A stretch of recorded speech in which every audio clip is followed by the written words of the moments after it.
আলতাবে আমার ফুয়া ওটার নামে মামলা দিছে। আমার বাচ্চার গো বাপ মরে গেছে 7 বছরের থুইয়া। আমি বাচ্চার ঘরে কষ্ট কষ্ট করে পাইছি। কখন আমার বাচ্চারা যেমন শিয়ান হয়েছে, কাম কাজ করি খার, দিন মজুরি করি খায়। আমি পল্লী বিদ্যুৎ ইয়ের তাকি আনি, আমি উপজেলার তাকি আনছি 2টা ইয়ে সেলুর মেশিন। এই মেশিনের মাঝে হে হাত দিয়ে আমার বাচ্চার ঘরে অস্ত নষ্ট করছে। হে 2টা মামলা দিছে আমার বাচ্চার ঘরে। আমি আপনার কাছে বিচার পাই।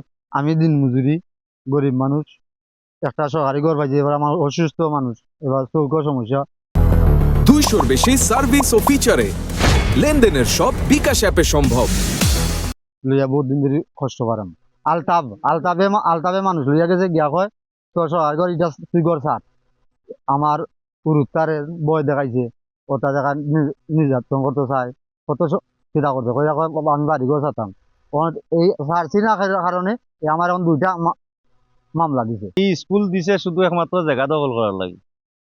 আর এখানে বিভিন্ন আকাম কুকাম করে মহিলা সকল নিয়া, ইটা নিয়ে এলাকার মানুষের যদি কোনো প্রতিবাদ করে তারই মামলার জড়ায়।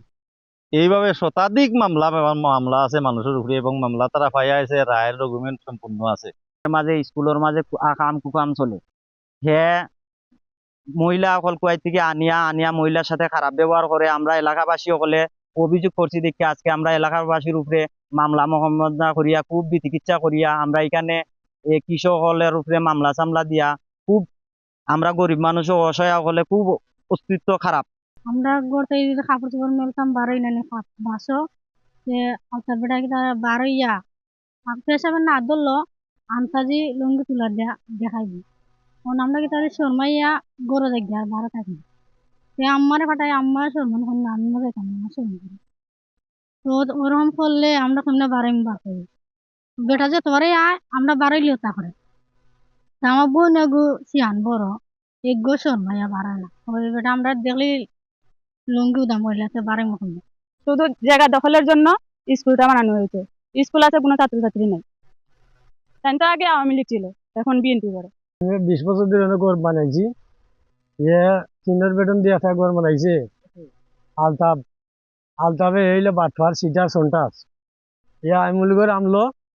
ইয়ে একটা আমরা 10জন মানুষের আসামি দিছে। 10জন মাঝে মানে 8টা মামলা করলে আমি গেছি। তো শেষ মামলা আমি লাস্টে মামলা কোর্টে আমি রায় খাইছি। সভাপতি মালাইছে আমি শুনছি, স্কুল চলে না।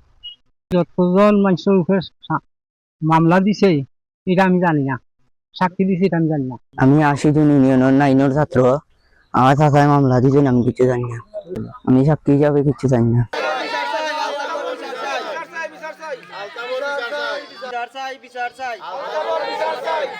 সাংবাদিক তারা মিথ্যা রিপোর্ট প্রস্তুত করিয়া, সাংবাদিকের মিথ্যা রিপোর্ট প্রস্তুত করতে তাদেরকে সাহায্য করছে না। আমার নামে কোনো মামলা নাই, আমার গ্রামের কোনো মানুষের উপরে আমি মামলা দিই নাই।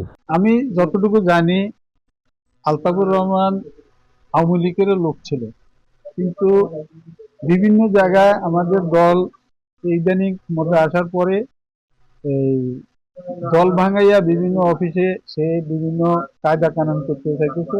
এই সাহেবও আমার অনেক সময় বলছে, এগুলা আমাদের নলেজে আছে, কিন্তু বিএনপির নামে আমার জানা মতে কোথাও তার সম্পৃক্ত ছিল না।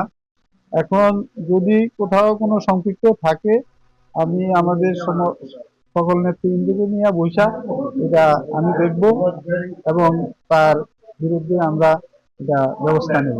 সামাজিক যোগাযোগ মাধ্যমে প্রথমত জেনেছি, জানার পর এই জায়গায় যে স্কুল রয়েছে, এই জায়গায় আমরা মিডিয়ার মাধ্যমে জানলাম এর বেশ কিছু বিষয় আছে, যেগুলো সার্বিক বিষয় তদন্ত করে এটার প্রয়োজনীয় বিধিবিধান উল্লেখপূর্বক মতামত সহ প্রতিবেদন দেওয়ার জন্য আমরা ইতিপূর্বেও আমাদের শিক্ষা অফিসারকে বলেছিলাম, কিন্তু ওনার বদলি এবং নতুন অফিসারের না থাকা, রেগুলার অফিসার না থাকার কারণে দেখা গেছে সার্বিক পরিদর্শন কার্যক্রম কিছুটা ব্যাহত হচ্ছে। তারপরও উদ্বুদ্ধ পরিস্থিতি বিষয়টা কি হচ্ছে তার ডিটেলস খতিয়ে দেখার জন্য আমরা প্রয়োজনীয় উদ্যোগ গ্রহণ করব। হাজী এসাক মিয়া হাজেরা খাতুন মডেল স্কুল শ্রীমঙ্গল উপজেলায় একটি বেসরকারি প্রাথমিক বিদ্যালয়। এই বিদ্যালয়টি আমাদের কাছ থেকে বিগত আমি আসছি 2 বছর হলো, 2 বছর যাবত এখান থেকে বই নিচ্ছে। এখন এই বইগুলি নিয়ে এসে ছাত্রছাত্রীদের মাঝে বিতরণ করেছে কিনা বিষয়টি আমার জানা নেই, কারণ ইতিমধ্যে আমি বিদ্যালয়টি পরিদর্শন করি নাই। আমি ভিন্ন সূত্র থেকে জানতে পেরেছি বা শুনেছি যে এখানে তার বই বা স্কুলটার অবস্থা ভগ্নদশা, সেখানে নিয়মিত পাঠদান হয় না। তার প্রতিষ্ঠান আছে, ছাত্র নয়, বই নেই। আমাদের কাছে এই ধরনের নিউজ থাকে, আমরা সরজমিনে এটা পরিদর্শন করে তদন্ত করে তার বিরুদ্ধে আইনানুগ ব্যবস্থা নেওয়ার জন্য আমরা ঊর্ধ্বতন কর্তৃপক্ষ বরাবর সুপারিশ করি।